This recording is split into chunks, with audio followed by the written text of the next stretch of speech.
Hi everyone, I'm Ashley Harwood with Fleet Homes at Keller Williams, and today I have an exciting guest, Keli Morford from the Armstrong Company. And Keli, I'll let you take it away. Okay, thanks, Ashley. I am Keli Morford with the Armstrong Company. I'm a relocation consultant. Armstrong is both a local and long distance mover.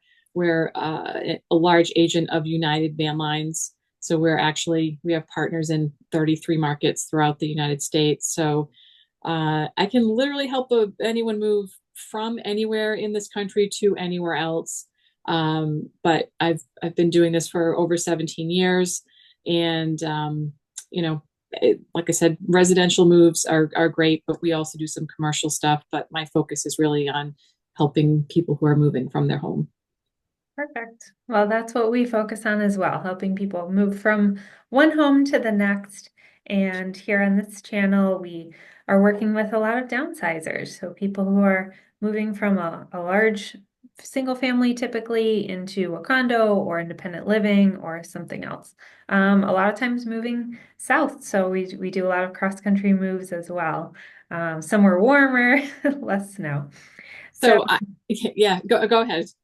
no, I was going to dive into the questions here. Yep. So, I'm sure you worked with a lot of downsizing clients, Yes. and typically what we see is it's the adult children who are managing a lot of the communication and the process and kind of doing some of the research and the legwork. So, what Mm. advice do you have to those children of downsizing parents? Yeah. I would say 60 to 70% of my clients are downsizers. It's just the demographic. It's that is who is moving right now, for the most part. And I think the number one thing I would say to people who are helping their parents is just go in with a lot of patience. It's really emotional, and for some people, hard and stressful to think about leaving the home that they've been in for 20, 30, 40, 50 years. And even though as an adult child you've left, like you're gone, and it's easy for you to be like, it's fine, just let's go. They're still very emotionally attached to that home, and it just requires a lot of patience. I think one thing that can help with the initial stages, if it's really hard, if they have a lot of stuff, I would recommend working with an organizer. There's some great organizers that specialize in helping older people just go through their stuff and really determine what makes sense to keep and what they need to just let go of. And the other thing is, kind of in line with that, is to be honest with your parents. Don't agree to take that grandfather clock if you don't want it. Don't agree to take their giant dining room set if you don't have an actual place to put it, just because they feel sentimental about an item. It was your grandmother's whatever, and you don't want it, you don't like it. Just tell them that honestly, because otherwise it's going to be your problem when you move someday. So I think patience and honesty, two really important things to go into that with when you're trying to help out your parents.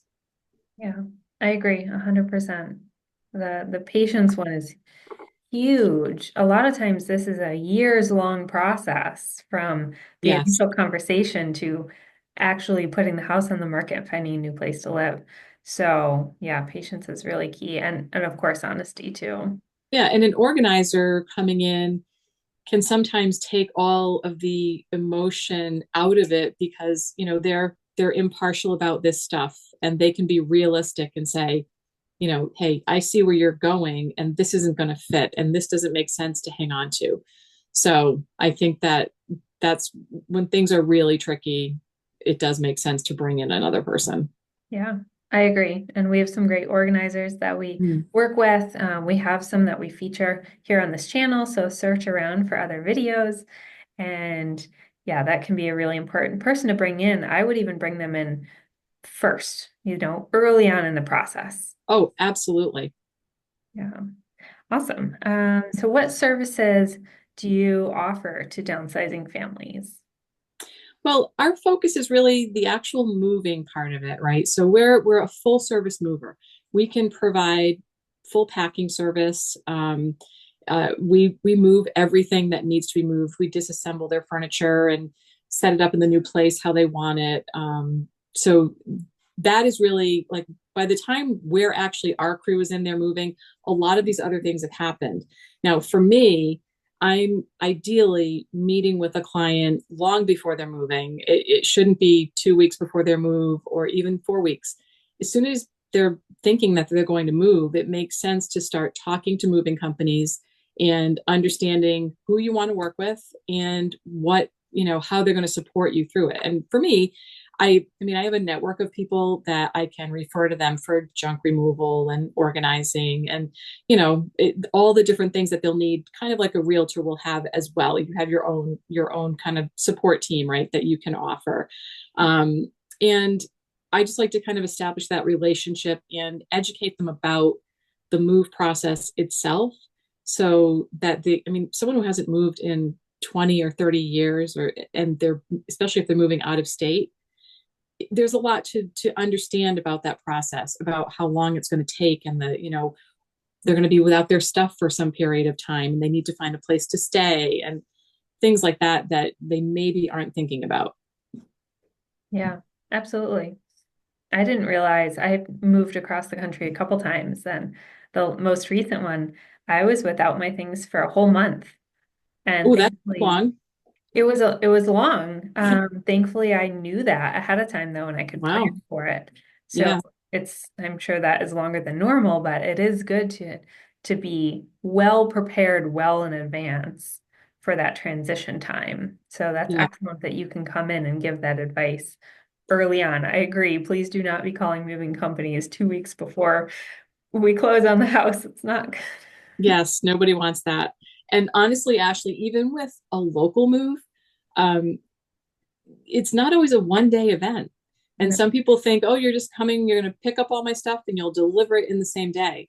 Um, Sometimes that's true if it's a smaller move, but if it's a full household, even a downsizing household, it's not always the best thing to try to cram it into 1 day. It can be a really long day. And I always tell people, you're better off, let's have two sort of shorter days. Long loading is always going to take a little bit longer. Wouldn't you rather have a nice fresh crew first thing the next morning to go into your new house? Because we have a process. We have to protect the home. We're protecting the floors, wrapping the doorways, wrapping the furniture. There's a lot that goes on just even to move your furniture down the street or to another town.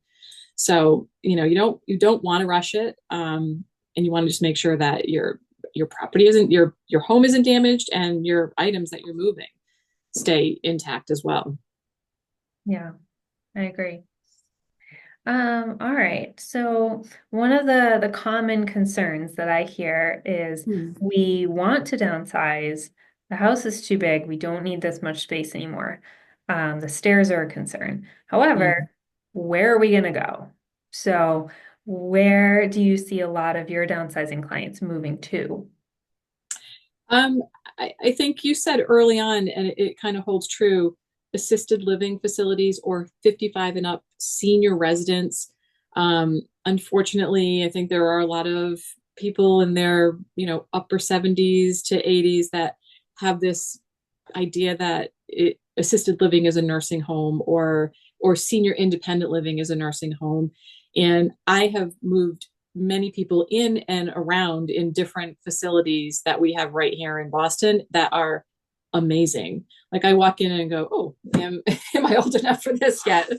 There's some really beautiful places that you can get one level living and still have a lot of space. You might sacrifice, you're not going to have a yard. You're not probably going to have the same level of, I don't know if privacy is the right word for like, when you're just in your house by yourself, surrounded by, a yard and then the neighbors are far away. But um, the benefits of that too are that community sense. And as people are aging, obviously it's so valuable to have other people around that they can connect with and do things with. And so I think that those types of places are really popular. As well as you see a lot of people modifying their homes so that their parents can actually move in. That has become way more common. I've had multiple families where the adult kids and the parents find a new home together that has an accessible in-law, and they all move into a home together. So there are definitely some options. Yes, I've seen that as well. And thankfully, the laws around accessory dwelling units, which don't have to necessarily be a detached dwelling, it could be just finishing a basement or putting on an addition. Those laws are becoming a lot more easy. And I plan to do a whole other video on that topic alone. Watch for that, you guys. It's going to be the ADU video. Um, but I do think that that makes a lot of sense. And that way, if you have, the children are local and they are willing to take that on, that can be a really nice option. And I agree, some of the independent living facilities, I was at Wingate a couple weeks ago in Needham. It's beautiful. It looks like a five-star hotel. And I would live there Right. all day long. And the food is amazing. And it's Uh, everything you could possibly need right there. I know. Yeah. All right, And one more. I think one of the big motivators for where people go geographically too. Um, I think years ago, the trend that I used to see was that adult kids would move back to where their parents are, and now more and more you're seeing the parents move to where the kids are, even if it's a location that they never thought they would leave New England. They never thought they would live, in the South, on the West Coast, any of that. But it's and I think since 2020 there's definitely been that shift of mindset of it's not really where you are, it's who you're with. And so people are really kind of migrating, and they're more open to, well, I didn't think I'd leave Massachusetts, but I guess that's where my kids and their kids are going to be, so that's where I want to be. Yeah. Yeah, that's a good point. And one of the benefits of that, in a lot of cases, not all, but the majority of the country is a lot less expensive than here. Yes. So Yeah. if you can cash out of the equity that you have here and move to somewhere where the cost of living is a lot less, like that makes a lot of sense. Right, definitely. Interestingly, United Van Lines every year does a study on where people are moving to, like what's the most moved to states. And the number one state for 2024 was Delaware, which, Oh, in the past, it's been the Carolinas are in the top 10 for sure. But there's some kind of hidden gems out there that maybe are not too far south, but also cost of living is really significantly different. So, that's fascinating. I would have guessed the Carolinas. I did not know that Delaware was a hot spot. Good to know. yeah, 2023 was actually Vermont. So, but Oh, that's, okay. yeah. So, Awesome. fun facts. Yeah. My last question for you is how can people get in touch with you? What's the best way and what's the first step, especially if they're early on in the process? I They should just pick up the phone and call me. I mean, I answer my phone all the time. I have a direct line. Rings to my cell phone, and I would love to have a conversation with anyone. Um, and and when it makes sense, we'll schedule an appointment. I will come out and see them in person. We can do a virtual call, something, just to whatever they need to get started. And eventually, at some point, we'd want to meet and do a walkthrough. And that way I can assess what they have and give them accurate pricing so that they know what to expect. Okay. That all sounds great. Is there anything we didn't cover that you'd like to add? Um, well, I think we covered a lot of ground. I think the one thing I think is good that kind of ties in with what you do. I know that you in spring and summer, realtors are certainly the market picks up and you're busy. Well, that's the same for moving companies. Our busiest time is May through September. So it's really important to have a sense of how far in advance you should actually book a move. And if you're moving in February, 2 weeks notice is actually probably going to be okay. But as soon as we get into April and beyond, it becomes more like 4 weeks, 6 weeks, and June and July, 8 weeks ahead. It makes sense to have, if you know your dates, you should book your mover. Yeah, That's a very good point. I needed an emergency mover last year for one of my clients, and I had to call probably 20 different companies to find somebody with an opening. And Yeah, that's it tough. was, but can't wait till the last minute. And things with Right. it wasn't their fault. Somebody fell through. But it's Well, just, that's the value of picking a reliable mover. There mm, are a ton of moving companies, and you really do want to make sure you kind of vet them out a little bit and understand, do they have two trucks? So, are they going to overbook their services in the busiest time, or a bigger company like we are? I mean, we have 40 trucks, we have, many, many crews. So it takes us a long time to fill up, but we do, even with that kind of, resources, and also the